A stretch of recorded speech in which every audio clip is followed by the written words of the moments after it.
Sandi, kakšno je življenje v Italiji? Najprej nam to razložite. Jako dobra situacija i moment je jako dobar. Dobro smo krenuli smo dobro u sezonu i dobra je atmosfera i stvarno dobar moment. Dober moment, rekli ste, seveda, govorite o klubu, kaj pa vi osebno? Zdi se nam krasen začetek, za vas najlepše doslej? Da, i za mene isto jako dobar moment. Dosta sam igrao i dobro sam igrao i ide dobro, može naravno uvijek bolje i treba i može se uvijek da se radi više. Uvijek je prostor tu, ali dobro je. Dobro igrate, gol ste dali, ste približno računali, da bo tako? Pa teško je izračunati nešto kako bi moglo biti, ali naravno neke ciljeve se uvijek ima. Želi se da ako se može pomogniti ekipi s golom, asistencijom, dobrom igrom, kraj sam pomogao sa golom i jako sam sretan za to.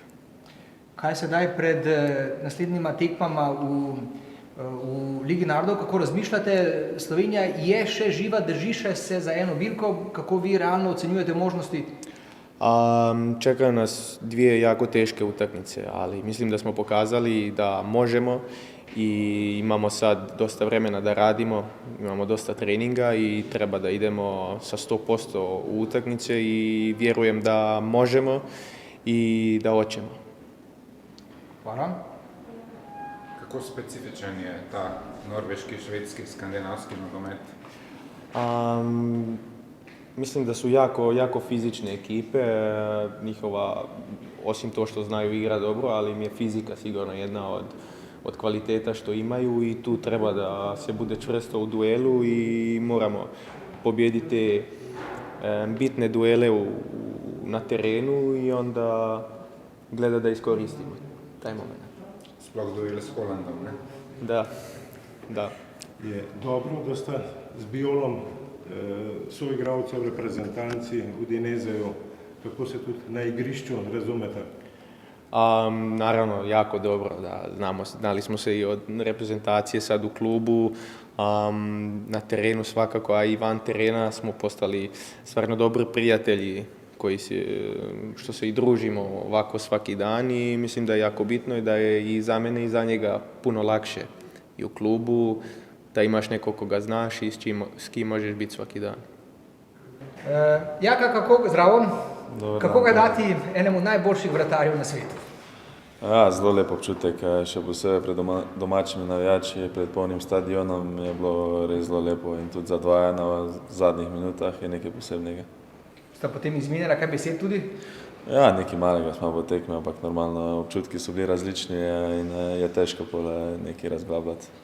Kako vi osebno doživljate te svoje trenutke v Udineseju, ne mislim samo na te zadnje, ampak na splošno teh 5 tekem, koliko ste jih igrali? Ja, nekaj sem imel tudi nesreče s poškodbami, bi bilo lahko tudi boljše, ampak ja, tisto, kar sem odigral, je bilo zelo dobro, tudi ekipa zelo dobro funkcionira, tudi odlični rezultati in samo upamo, da bo šlo toliko naprej. Zdi se mi tudi, da kar odmeva tale mini slovenska kolonija v Udineseju, kako vi doživljate to? Ja, definitivno oba Sandijem. Sandi je celo več odigral kot jaz in smo pustili dober vtis in samo upamo, da bomo lahko tako nadaljevala in ja, da bomo te predstave s prvih tekem še nadgradila v prihodnje. Tekme Manchester Cityja gledate ali raje kaj preskočite? Daj jih kot po tekočem traku Holand? Ja, normalno, da spremljamo, da se imamo radi nogomet in tudi to spremljamo, to je ena najboljših ekip na svetu in en izmed najboljših napadalcev na svetu, ampak prvo tekmo smo že pokazali, da lahko ostajamo in to tekmo ne bo nič drugače. Zdaj je neustavljiv, 11 golov na zadnjih 6 zaporednih tekmah. V Stožicah se bo nehalo? V Stožicah se bo nehalo in tudi dosta že o njem govorimo skozi, nima smisla, moramo gledati na Norveško in če bomo boljša ekipa, tudi on ne bo imel svoje priložnosti in ja, moramo delati na tem. Kako ste gledali na sebe proti Norveški, ekipno proti ekipi? Kako mislite, prvo tekmo ali zdaj v prihodnje? Zdaj, kako se pripravljati, kako razmišljati? Omenili ste, ekipno je treba Norveško ustaviti, ne samo Holanda. Ja, točno tako.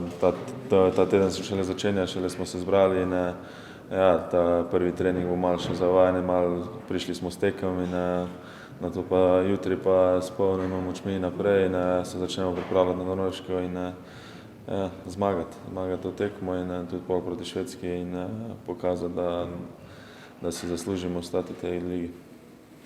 Najbrž ste že tako navajeni igrati proti vsem tem zvezdnikom, da najbrž tudi Holanda ne gledate zdaj nekako. Ja, nima smisla, kdo je že tekom za nami in nima smisla gledati tako in vsakega se lahko zaustavi in normalno je en izmed najboljših napadalcev na svetu, to sploh ni kaj za reči, ampak normalno se pa da ustaviti kot ekipo v Norveško in ja, moramo gledati tako. Predvsem ta kolektivna igra, ne? Ja, točno tako. Se mi zdi, da vam ta skandinavski nogomet oziroma igranje proti njim dela probleme, ustreza? Mislim, da nima smisla tudi to gledati skandinavski nogomet. Mi moramo biti pravi, gledati moramo na sebe in če bo naša igra prava, je tudi čisto vseeno proti komu igramo. Zadnjič je selektor rekel na novinarski licenci, kako želi, da bi tudi nogometaši malo poskrbeli za to navijaško euforijo, ki smo jo bili zdaj deležni v vseh drugih športih. Ja, tudi igralci upamo na to in si tudi vsi želimo takega vzdušja in upamo, da bomo lahko dali navijačem nazaj to in ja, veselje, ki si ga zaslužijo.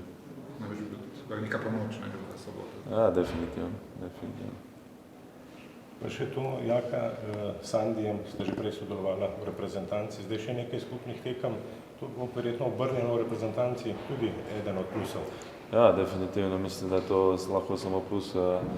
Ja, dobro igramo oba, to je najbolj važno trenutno in da imaš neko konstanto, da so fizično dobro pripravljeni in definitivno tudi, da smo skupaj nekaj lepega, tudi ostali so se našli skupaj v klubih in ja, upamo, da bo dali to neki reprezentanci.